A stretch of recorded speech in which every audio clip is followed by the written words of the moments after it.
श्री सद्गुरु परमात्मने नमः। शील का स्वर्ण।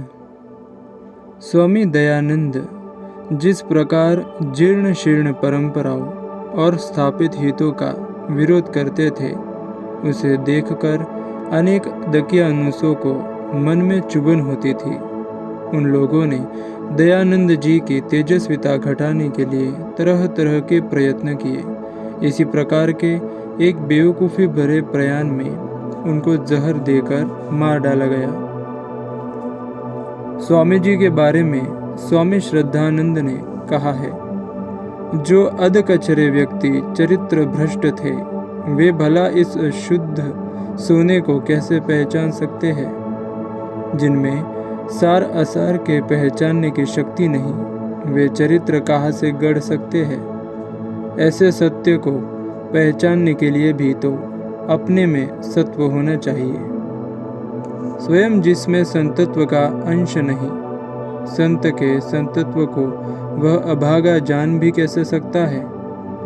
उनको तो दूसरे में दोष देखने में मज़ा आता है, जो दोष न हो तो उसे भी ढूंढ निकालने में उनकी रुचि होती है। ऐसे आसुरी स्वभाव वाले पामर व्यक्ति स्वयं अशांत होते हैं, परेशान जीते हैं और परेशानी फैलाते हैं। बलिदान का बल। एक सत्पुरुष के संबंध में कुछ आलेखन हो रहा था। उसी समय एक व्यक्ति आया और बोला, उनके बारे में तो न जाने क्या क्या कहा जाता है। क्या तुमने स्वयं उन्हें देखा है? देखने और सुनने में भी अंतर होता है, किंतु ऐसी बातें वे लोग कहते हैं जो उनके पास जाते थे। तुम उनकी बात से ही निष्कर्ष निकालो।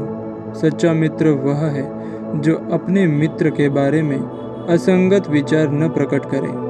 कहावत है कि समझदार दुश्मन नादान दोस्त से अच्छा होता है। फिर हम किसी बात को बिना विचारे क्यों मान लें? बलिदान के बिना प्रेम अधूरा है। जहाँ पर अपना तुच्छ स्वार्थ न साधा जा सके, कुछ भ्रम पैदा हो, अनिच्छा जगे, वहाँ अनादर बरसने लगता है। ऐसा प्रेम किस काम का? ऐसा संबंध कैसा? अचलता का आनंद। बालशे स्टोम नाम के एक हास्य धर्मगुरु थे। वे अतिशय पवित्र आत्मा थे। फिर भी उनके विरोधियों ने उनकी निंदा का ऐसा मायाजाल फैलाया कि वे अकेले पड़ गए। केवल 5 साधक ही उनके पास बचे रहे। एक विरोधी ने उन 5 को भी फोड़ लेने के अपना दाव चलाया। एक शिष्य ने कहा, हे निंदाखोर, तेरी वाणी में अमृत भरा है और तू अपने को मेरा हितकारी होने का दिखावा करता है, किंतु मुझे पता है कि तेरे हृदय में विष भरा है। तू एक खतरनाक व्यक्ति है। हम लोग तेरे जाल में नहीं फंसेंगे। सच्चे स्वजन के सुख दुख अपनत्व भरे होते हैं। उनके प्रेम में कभी जुदाई नहीं होती। सामान्य रूप से वे सभी जिम्मेदारियां निभाते हैं और जब कोई कसौटी का समय आता है तब वे एकदम तैयार हो जाते हैं। उन्होंने जितना प्रेम दिया है और उनसे बदले में जो अनेक गुना प्रेम पाया है, उनके विरुद्ध एक भी शब्द सुनने को वे तैयार नहीं होते। उनके विरुद्ध बोलने वालों को वे ऐसा जवाब देते हैं जिसे सुनकर वह चलता बनता है। हाँ में हाँ मिलाने की बात तो उन्हें सुहाती ही नहीं। अपने पुराने गुरु की निंदा करने वाले एक महानुभाव से मैंने कहा, इस प्रकार निंदा करने से आपको कोई लाभ नहीं मिलेगा। अभिप्रायों के आदान प्रदान में त्रिशंकु बनकर लटकने की आवश्यकता नहीं।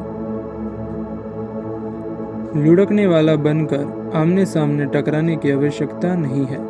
तुम अपने हृदय और अपनी आत्मा के व्यवहारों में अपने आंतरिक विचारों का पता लगाओ। वहाँ से तुम्हें जो नवनीत मिलेगा वही सच्चा होगा। इसके अतिरिक्त जो भी बकवास करोगे उससे तुम्हारा ही पतन होगा। तुम्हारी इस निंदा से उन संत की कोई हानि नहीं होगी, अपितु तुम्हारा ही सर्वनाश होगा। विकास के वैरी।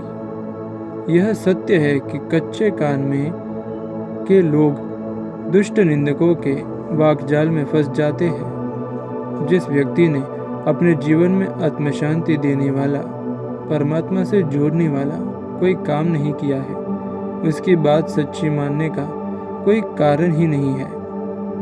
तदुपरांत मनुष्य को यह भी विचार करना चाहिए कि जिसकी वाणी और व्यवहार में हमें जीवन विकास की प्रेरणा मिलती है, उसका यदि कोई अनादर करना चाहे तो हम उस महापुरुष की निंदा कैसे सुन लेंगे, वह कैसे मान लेंगे। सत्पुरुष हमें जीवन के शिखर पर ले जाने चाहते हैं, किंतु कीचड़ उछालने वाला आदमी हमें घाटी की ओर खींचकर ले जाना चाहता है।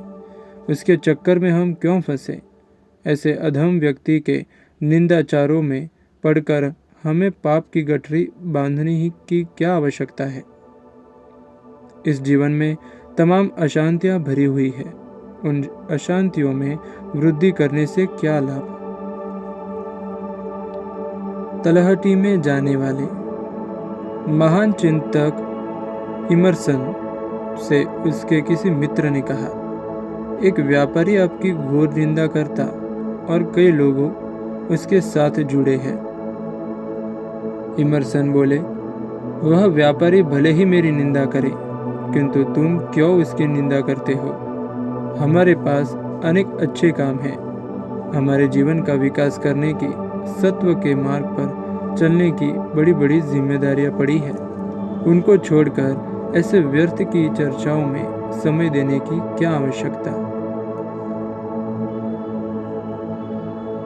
मित्र बोले, किंतु लोग ऐसा बोलते ही क्यों है? दूसरे की निंदा क्यों करते हैं? इमर्सन बोले, लोगों की जीभ है इसलिए बोलते हैं। उनको अपनी बुद्धि का उपयोग करने की स्वतंत्रता है। उनको यदि अपनी बुद्धि का उपयोग कुएं में कूदने के लिए करना है तो उन्हें किस प्रकार रोका जाए? मनुष्य सब कुछ करने के लिए स्वतंत्र है। यदि उसका अधम तत्व उत्तम तत्व के नियंत्रण में रहे तो ही सच्ची स्वतंत्रता होगी। हमें यह देखना है कि क्या इस नियम का निर्वाह हमारे जीवन में हो रहा है। संतों की सहिष्णुता। सिंधी जगत के महान तपोनिष्ठ ब्रह्मज्ञानी संत श्री टेऊराम जी ने जब अपने चारों ओर समाज में व्याप्त भ्रष्टाचारों को हटाने का प्रयत्न किया, तब अनेकानेक लोग आत्मकल्याण के लिए सेवा में आने लगे। जो अब तक समाज के भोलेपन और अज्ञान का अनुचित लाभ उठा रहे थे, समाज का शोषण कर रहे थे, ऐसे असामाजिक तत्वों को तो ये बात पसंद ही नहीं आई। कुछ लोग डेरा धागा तावीज का धंधा करने वाले थे, तो कुछ शराब अंडा मांस मछली आदि खाने वाले थे, तथा कुछ लोग ईश्वर पर विश्वास न करने वाले एवं संतों की विलक्षण कृपा, करुणा व सामाजिक उत्थान के अनेक दैवी कार्यों को न समझकर समाज में अपने को मान की जगह पर प्रतिष्ठित करने की इच्छा वाले शूद्र लोग थे। वे संत की प्रसिद्धि और तेजस्विता नहीं सह सके। वे लोग विचित्र षड्यंत्र बनाने एवं येन केन प्रकारेण लोगों की आस्था संत जी पर से हटे ऐसे नुस्खे आजमा कर संत टेऊराम जी के ऊपर कीचड़ उछाड़ने लगे। उनको सताने में दुष्ट हतभागी पामरों ने जरा भी कोर कसर न छोड़ी। उनके आश्रम के पास मरे हुए कुत्ते, बिल्ली और नगरपालिका की गंदगी फेंकी जाती थी। संत श्री एवं उनके समर्पित व भाग्यवान शिष्य चुपचाप सहन करते रहे और अंधकार में टकराते हुए मनुष्य को प्रकाश देने की आत्म प्रवृत्ति उन्होंने न छोड़ी। संत कंवर राम जी उस समय समाज उत्थान के कार्यों में लगे हुए थे। हतभागी, कृतघ्न, पापपरायण एवं मनुष्य रूप में पशु बने हुए लोगों को उनकी लोक कल्याणकारक उदात्त सत्प्रवृत्ति पसंद न आई। फलतः उनकी रुफसू स्टेशन पर हत्या कर दी। फिर भी संत कंवर राम जी महान संत के रूप में अभी भी पूजे जा रहे हैं। सिंधी जगत बड़े आदर के साथ आज भी उन्हें प्रणाम करता है, लेकिन वे दुष्ट पापी व मानवता के हत्यारे किस नरक में अपने नीच कृत्यों का फल भुगत रहे होंगे तथा कितनी बार गंदी नाली के कीड़े व मेंढक बन लोगों का मलमूत्र व विष्ठा खाकर सड़कों पर कुचले गए होंगे, पता नहीं। इस जगत के पामर जनों की यह कैसी विचित्र रीति है। बाहरी दुनिया खूब बदला चुकाया तूने महापुरुषों के उदारता युक्त उपकारों का। संत समाज में ज्ञान का प्रकाश फैलाते हैं, बदले में समाज उन्हें सूली पर चढ़ाता है। वे महापुरुष समाज में शांति और आनंद का प्रसाद वितरण करते हैं और बदले में समाज उन्हें जहर पिलाता है। वे समाज में शांति व प्रेम का संदेश देते हैं तो यह हत्यारा समाज, यह क्रूर समाज, नीचता की हद से भी नीचे गिर रहा समाज, पापियों और दुष्टों की बहुलता से भरा समाज, ढोंगियों और पाखंडियों का दीवाना समाज और सत्यता को समझने का सामर्थ्य खोकर बुद्धि से भ्रष्ट हुए इसके लोग उन सच्चे संतों व मिथ्या आरोप लगाकर उनका चरित्र हनन करते हैं। संत समाज से बुराइयों व कुरीतियों को दूर करना चाहते हैं तो दुष्प्रवृत्तियों में संलग्न रहने वाला यह स्वार्थी समाज उन्हें ही दूर कर देना चाहता है। इसलिए तो गांधी को गोली, सुकरात व दयानंद को जहर एवं ईसा को सूली पर चढ़ना पड़ा और बेमौत मरना पड़ा। जब जब किसी सच्चे रहनुमा ने समाज को सच्ची राह दिखाने के लिए अपने जीवन की सारी खुशियों को तिलांजलि देकर इस मैदान में प्रवेश किया है, तब तब असामाजिक व स्वार्थी तत्वों ने उनकी राह ही खोद डालना चाहिए और आज भी यह क्रम जारी है। समाज के उन हत्यारों की इस वैचारिक दरिद्रता पर महापुरुषों को दया भी आती है। सिखों के प्रथम सदगुरु, सिख समुदाय के प्रवर्तक महाज्ञानी गुरु नानक जी जब अपने दिव्य ज्ञान का प्रकाश चारों ओर फैलाने लगे और अंधकार को विदीर्ण करने लगे, तब कुछ असामाजिक तत्वों ने उनके सामने मोर्चा लगाना शुरू कर दिया। नानक जी को अज्ञान का अंधकार हटाने में, लोगों के दुख दूर करने में, जगत की आपत्तियों से मनुष्य को बचाने में, परमात्मा के दैवी रस का दान करने में एवं सद्गुरुओं की महान उदात्त संस्कृति को जन जन में फैलाकर अशांति की आग में तप्त लोगों को परमात्मा शांति का प्रसाद देने में रुचि थी। किंतु कुछ अंधकारी के पुजारी थे, अज्ञान में दिग्मूढ़ की स्थिति धारण किए हुए थे, वास्तविक ज्ञान से परे थे। श्रीमद् भगवत के अनुसार वे गोखर अर्थात गधे थे।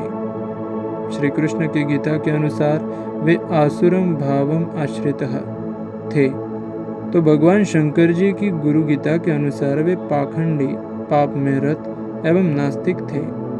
उन्होंने श्री गुरु नानक जी को सताने में कोई कोर कसर न छोड़ी थी, किंतु गुरु नानक जी को इसकी कोई परवाह नहीं थी। वे उपराम ही रहते थे और सोचते थे कि हाथी चलत है अपनी गत में, कुतिया भौंकत व भौंकने दो। निजानंद में मग्न इन आत्मज्ञानी संत पुरुषों को भला निंदा स्तुति कैसे प्रभावित कर सकती है। वे तो सदैव ही उस अनंत परमात्मा के अनंत आनंद में निमग्न रहते हैं। इंद्र का वैभव भी कुछ तुच्छ समझने वाले ऐसे संत जगत में कभी कभी कहीं कहीं विरले ही हुआ करते हैं। विरोधियों को जब यह मालूम हुआ कि उनके प्रयत्न निष्फल हो गए हैं, तब उन्होंने बाबर के कान भरे और नानक जी को बंदी गृह में बंद करवा दिया। लेकिन आज लाखों करोड़ों लोग गुरु नानक का जय घोष करके धन्यता का अनुभव कर रहे हैं। नानक जी की उज्जवल कीर्ति से संसार परिचित है। उनके सदुपदेश जिस ग्रंथ में है, उस गुरु ग्रंथ साहिब का लाखों लोग आदर करते हैं, प्रणाम करते हैं। अपने जीवन में देवी गुण लाकर जीवन को उदात्त बनाने हैं। परंतु संत श्री नानक जी को सताने वाले निंदाखोर, दुष्ट, अभागे, असामाजिक तत्व कौन सी योनियों में, कौन से नरकों में पच रहे होंगे, यह हम नहीं जानते।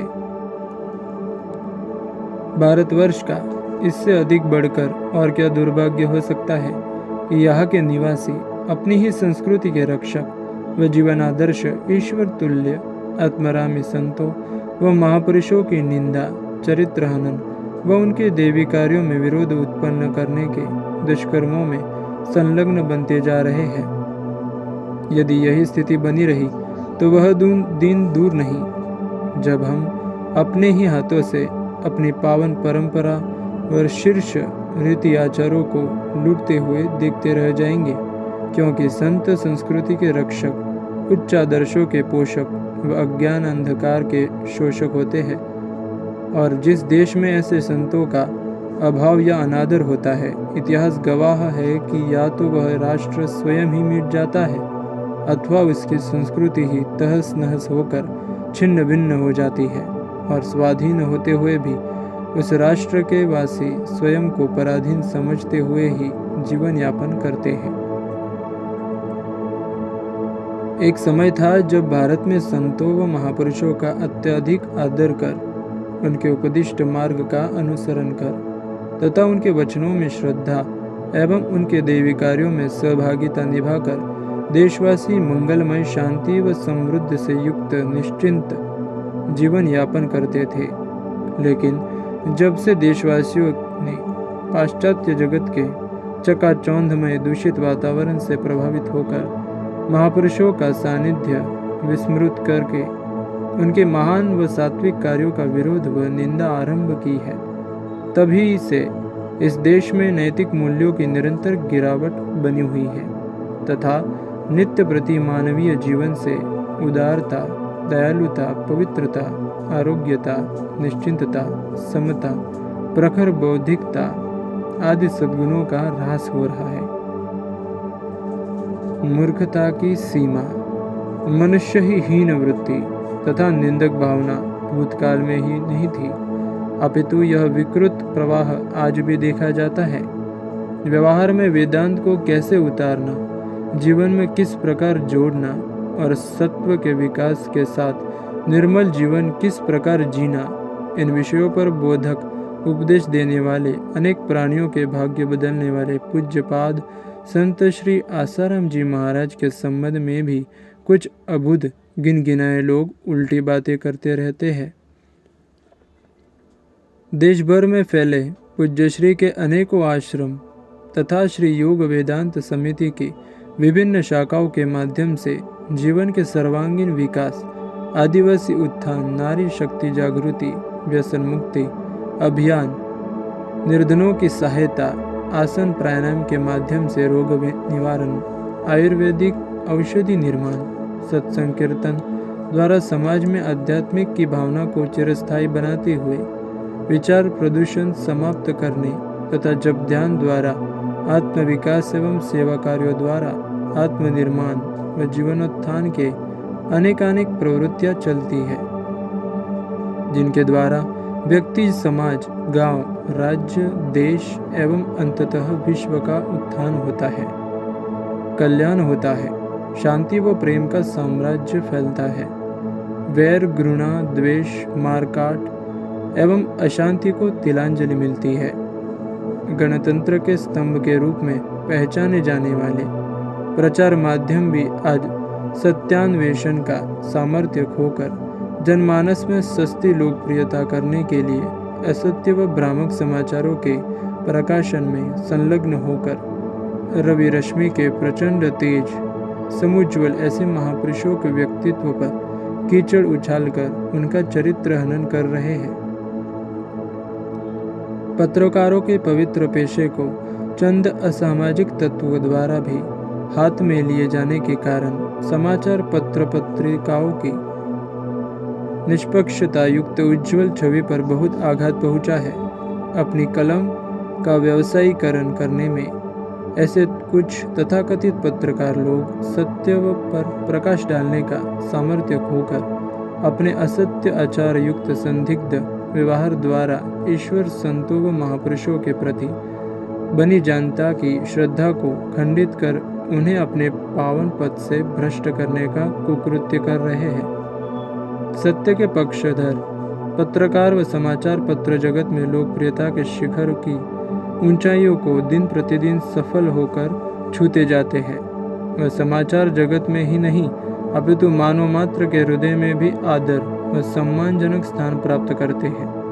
लेकिन सदैव सत्य की निंदा, विरोध, छिद्रान्वेषण व भ्रामक कुप्रचार में संलग्न लेखक व पत्र पत्रिकाएं एक दिन जनता की नजरों से तो गिरते ही है, साथ ही साथ लोगों को भ्रमित व पथभ्रष्ट करने का पाप के भागीदार भी बनते हैं। किसी सात्विक सज्जन लेखक पत्रकार से पूछा गया कि आज के युग में लेखन क्षेत्र में कलम को चंद रुपयों की खातिर गिरवी रखकर सत्यता एवं सज्जनता के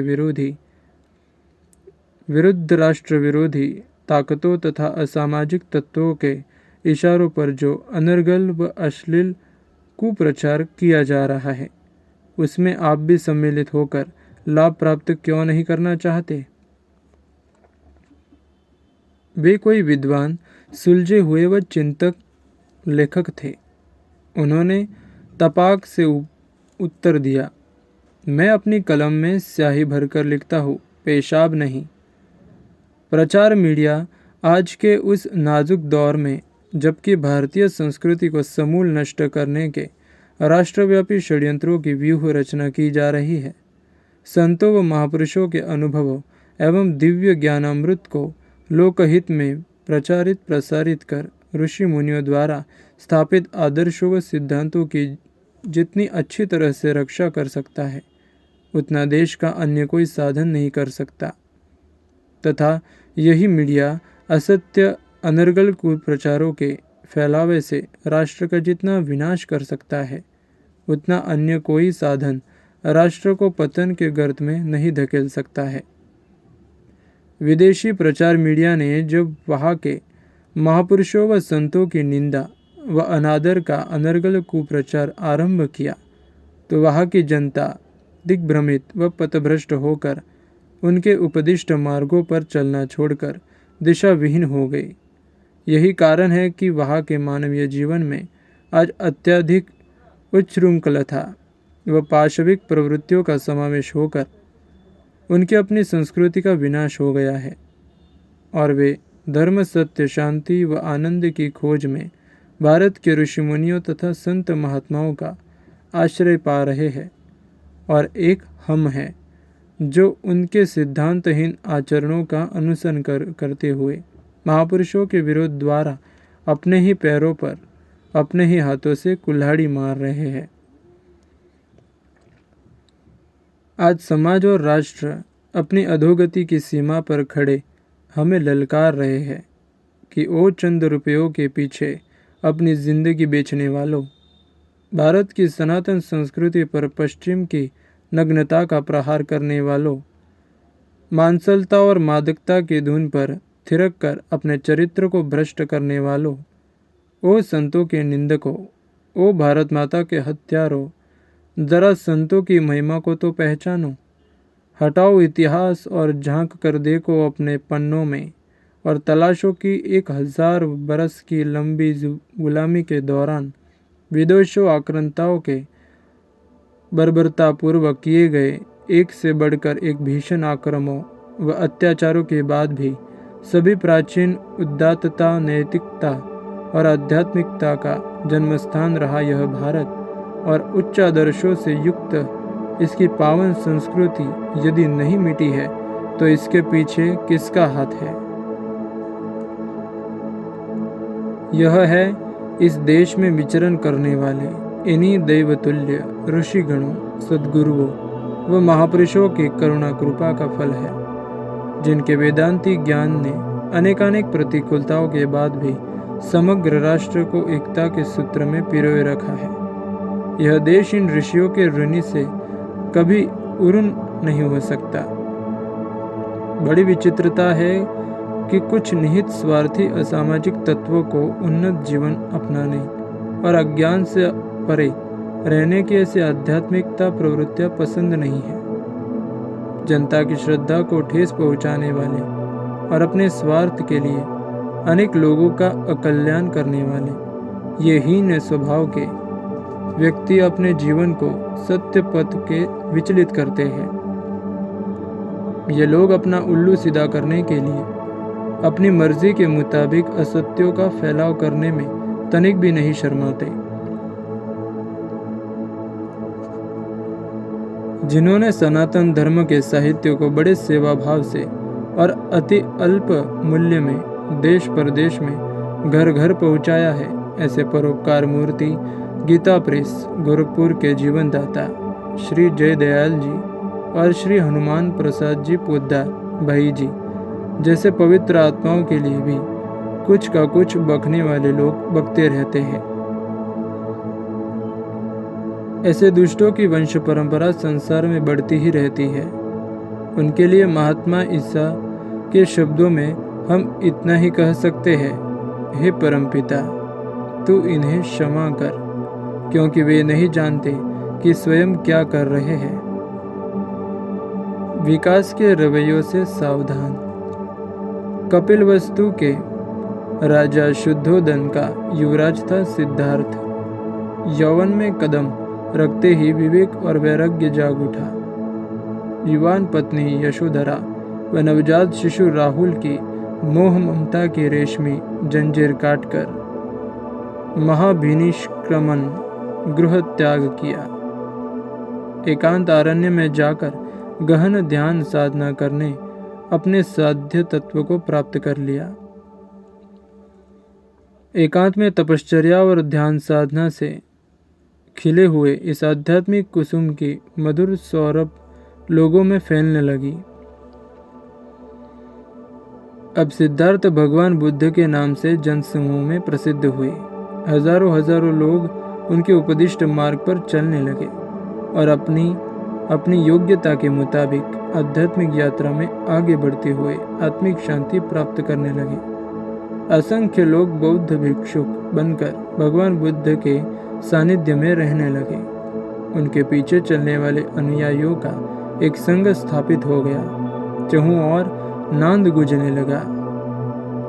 बुद्धं शरणं गच्छामि, धम्मं शरणं गच्छामि, संघं शरणं गच्छामि। श्रावस्ती नगरी में भगवान बुद्ध का बहुत यश फैला। लोगों में उनकी जय जयकार होने लगी। लोगों की भीड़भाड़ से विरक्त होकर बुद्ध नगर से बाहर जेतवन में आम के बगीचे में रहने लगे। नगर के पिपासु जन बड़ी तादाद में वहां हर रोज निश्चिंत समय पर पहुंच जाते और उपदेश प्रवचन सुनते। बड़े बड़े राजा महाराजा भगवान बुद्ध के सानिध्य में आने जाने लगे। समाज में तो हर प्रकार के लोग होते हैं। अनादि काल से देवी संपदा के लोग एवं आसुरी संपदा के लोग हुआ करते हैं। बुद्ध का फैलता हुआ यश देखकर उनका तेजोद्वेष करने वाले लोग जलने लगे। संतों के साथ हमेशा से होता जा रहा है। ऐसे उन दुष्ट तत्वों ने बुद्ध को बदनाम करने के लिए कुप्रचार किया। विभिन्न प्रकार की युक्ति प्रवृत्तियां लड़ाकर बुद्ध के यश को हानि पहुंचे ऐसी बातें समाज में वे लोग फैलाने लगे। उन दुष्टों ने अपने षड्यंत्र में एक वैश्य को समझा बुझाकर शामिल कर लिया। वैश्य बन ठनकर जेतवन में भगवान बुद्ध के निवास स्थान वाले बगीचे में जाने लगी। धनराशि के साथ दुष्टों का हर प्रकार से सहारा एवं प्रोत्साहन उसे मिल रहा था। रात्रि को वही रहकर सुबह नगर में वापस लौट आती। अपने सखियों में भी उसने बात फैलाई। लोग उससे पूछने लगे, अरे आजकल तो दिखती नहीं है, कहाँ जा रही है रोज रात को? मैं तो रात को जेतवन जाती हूँ। वे बुद्ध दिन में लोगों को उपदेश देते हैं और रात्रि के समय मेरे साथ रंगरेलियां मनाते हैं। सारी रात वहाँ बिताकर सुबह लौटती हूँ। वैश्या ने पूरा स्त्री चरित्र आजमा कर षड्यंत्र करने वालों का साथ दिया। लोगों में पहले तो हल्की कानाफूसी हुई, लेकिन ज्यों-ज्यों बात फैलती गई, त्यों-त्यों लोगों में जोरदार विरोध होने लगा। लोग बुद्ध के नाम पर फिटकार बरसाने लगे। बुद्ध के भिक्षुक बस्ती में भिक्षा लाने जाते तो उन्हें गालियां देने लगे। बुद्ध के संग के लोग सेवा प्रवृत्ति में संलग्न थे। उन लोगों के सामने भी उंगली उठाकर लोग बकवास करने लगे। बुद्ध के शिष्य जरा असावधान रहे थे। कुप्रचार के समय साथ ही साथ सुप्रचार होता तो कुप्रचार का इतना प्रभाव नहीं होता। शिष्य अगर निष्क्रिय रहकर सोचते रह जाए कि करेगा सो भरेगा, भगवान उनका नाश करेंगे, तो कुप्रचार करने वालों को खुला मैदान मिल जाता है। संत के सानिध्य में आने वाले लोग श्रद्धालु, सज्जन, सीधे साधे होते हैं, जबकि दुष्ट प्रवृत्ति करने वाले लोग कुटिलतापूर्वक कुप्रचार करने में कुशल होते हैं। फिर भी जिन संतों के पीछे सजग समाज होता है, उन संतों के पीछे उठने वाले कुप्रचार के तूफान समय पाकर शांत हो जाते हैं और उनकी सत्प्रवृत्तियां प्रकाशमान हो उठती है। कुप्रचार ने इतना जोर पकड़ा कि बुद्ध के निकटवर्ती लोगों ने त्राहिमाम पुकार लिया। वे समझ गए कि यह व्यवस्थित आयोजन पूर्वक षड्यंत्र किया गया है। बुद्ध स्वयं तो पारमार्थिक सत्य में जागे हुए थे। वे बोलते, सब ठीक है, चलने दो। व्यवहारिक सत्य में वाह वाह देख ले, अब निंदा भी देख ले, क्या फर्क पड़ता है। शिष्य कहने लगे, भंते, अब सहा नहीं जाता। संघ के निकटवर्ती भक्त भी अफवाहों के शिकार हो रहे हैं। समाज के लोग अफवाहों की बातों को सत्य मानने लग गए हैं। बुद्ध बोले, धैर्य रखो, हम परमार्थिक सत्य में विश्रांति पाते हैं। यह विरोध की आंधी चली है तो शांत भी हो जाएगी। समय पाकर सत्य ही बाहर आएगा। आखिर में लोग हमें जानने और मानेंगे। कुछ लोगों ने अगवानी का झंडा उठाया और राज्य सत्ता के समक्ष जोर शोर से मांग की कि बुद्ध की जांच करवाई जाए। लोग बातें कर रहे हैं और वैश्या भी कहती है कि बुद्ध रात्रि को मेरे साथ होते हैं और दिन में सत्संग करते हैं। बुद्ध के बारे में जांच करने के लिए राजा ने अपने आदमियों को फरमान दिया। अब षड्यंत्र करने वाले ने सोचा कि इस जांच करने वाले पंच में अगर सच्चा आदमी आ जाएगा तो अफवाहों का सीना चीरकर सत्य बाहर आ जाएगा। अतः उन्होंने अपने षड्यंत्र को आखिरी पराकाष्ठा पर पहुंचाया। अब ऐसे ठोस सबूत खड़ा करना चाहिए कि बुद्ध की प्रतिभा का अस्त हो जाए। उन्होंने वैश्य को दारू पिलाकर जेतवन भेज दिया। पीछे से गुंडों की टोली वहां आ गई। वैश्य पर बलात्कार आदि सब दुष्ट कृत्य करके उसका गला घोट दिया और लाश को बुद्ध के बगीचे में गाड़कर पलायन हो गए। लोगों ने राज्य सत्ता के द्वार खटखटाए थे, लेकिन सत्ता वाले भी कुछ लोग दुष्टों के साथ जुड़े हुए थे। ऐसा थोड़े ही है कि सत्ता में बैठे हुए लोग दूध में धोए हुए व्यक्ति होते हैं। राजा के अधिकारियों के द्वारा जांच करने पर वैश्य की लाश हाथ लग गई।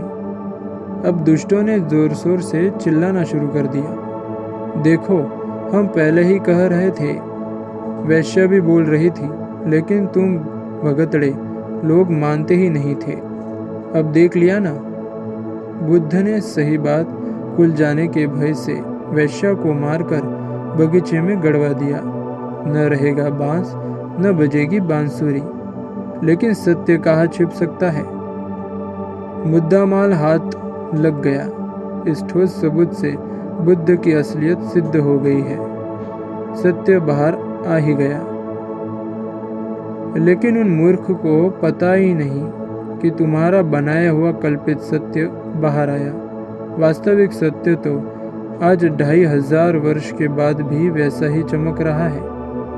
आज बुद्ध को लाखों लोग जानते हैं, आदरपूर्वक मानते हैं। उनका तेजोद्वेष करने वाले दुष्ट लोग कौन से नरकों में जलते होंगे क्या पता। दिव्य दृष्टि। जब राम को बनवास जाने का मौका आया तब सीता भी उनके साथ चलने को तैयार हो गई। उस समय ऋषि बोले, सीते, तुम वन में मत जाना, और यदि जाना ही है तो अपने आभूषण पहन कर जाना। उस समय देवांग नाम के एक नागरिक ने कहा, आप ऐसी राय क्यों देते हैं? आप तो वन में विचरने करने वाले ऋषि हैं। आपको गृहस्थ जीवन में इस प्रकार रुचि लेने की क्या आवश्यकता है? वशिष्ठ जी ने इस बात पर कोई ध्यान नहीं दिया और अपना आग्रह जारी रखा। यह देखकर देवांग उनके विषय में अनाप शनाप बकता रहा। यह बात सर्वविदित है कि सीता आभूषण पहनकर वन में गई। वह संकेत देने के लिए और राम को संदेश देने के लिए सीता की अंगूठी, केयूर, भुजदंड, कुंडल और अन्य आभूषण किस प्रकार काम आए, यह देखकर वशिष्ठ जी की दीर्घ दृष्टि की वंदना किए बिना नहीं रह जाता। लेकिन कुप्रचार फैलाने वाले अभागों ने महर्षि वशिष्ठ जी की निंदा करने में कोई कमी नहीं रखी। योग वशिष्ठ महारामायण में वशिष्ठ जी महाराज ने कहा है, हे राम जी, मूर्ख लोग क्या क्या बकते हैं, मुझे सब पता है, लेकिन हमारा उदार स्वभाव है, हम क्षमा करते हैं। हे रघुनंदन, संतों के गुण दोष न विचारना, लेकिन उनकी युक्ति लेकर संसार सागर से तर जाना। संत का वन में रहना अच्छा है, किंतु विनोबाजी के कथनानुसार यदि सभी संत वन में बस जाए तो इस संसार की क्या हालत हो जाए। संतों को स्वार्थी नहीं बनना चाहिए, उनको अपने ज्ञान और प्रकाश का लाभ संसार को देना ही चाहिए। इस काम में यदि उनको थोड़ा कष्ट सहना पड़े, संसार का हल्ला दंगा सहना पड़े, तो भी उनको उसकी परवाह नहीं करनी चाहिए। संतजन संसार में झगड़ों का समाधान अपने तटस्थ भाव से कर सकते हैं। संसार के लोगों को संतों के वचन की अवगणना करना कठिन होगा। जो काम न्यायालय में फंसा हो उसे संत जन एक पल में निपटा देते हैं। संत की शीतल वाणी संसारी लोगों के जले गले हृदय पर विलक्षण प्रकार की शांति देती है। ऐसे संत इस नरकागार जैसे संसार में तीर्थधाम तुल्य है।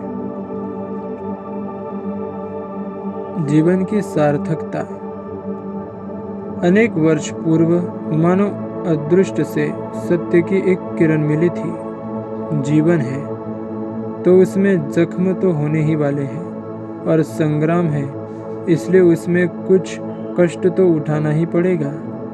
इन विषमताओं के बीच भावनाशीलता, श्रद्धा और पुरुषार्थ का दीपक न बुझ जाए, यह ध्यान रखते हुए हमें क्षीर विकास की पगडंडी पर निरंतर गतिमान बनना चाहिए।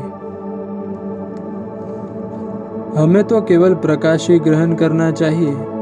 अंधकार का संपूर्ण अनादर करते हुए जीवन को धन्य बनाने के लिए निरंतर आगे बढ़ना चाहिए। इस संसार वाटिका में कंटकों और कुसुमों की कमी नहीं है। जिस किसी सुमन में रंग, सौरभ, आर्द्रता, कोमलता और पावनता मिले उसकी पूजा करनी चाहिए।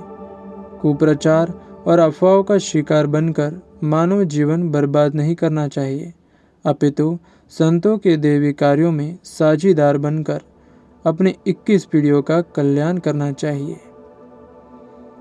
ओम ओम ओम ओम ओम ओम। नर नहीं वह जंतु है जिस नर को धर्म का मान नहीं।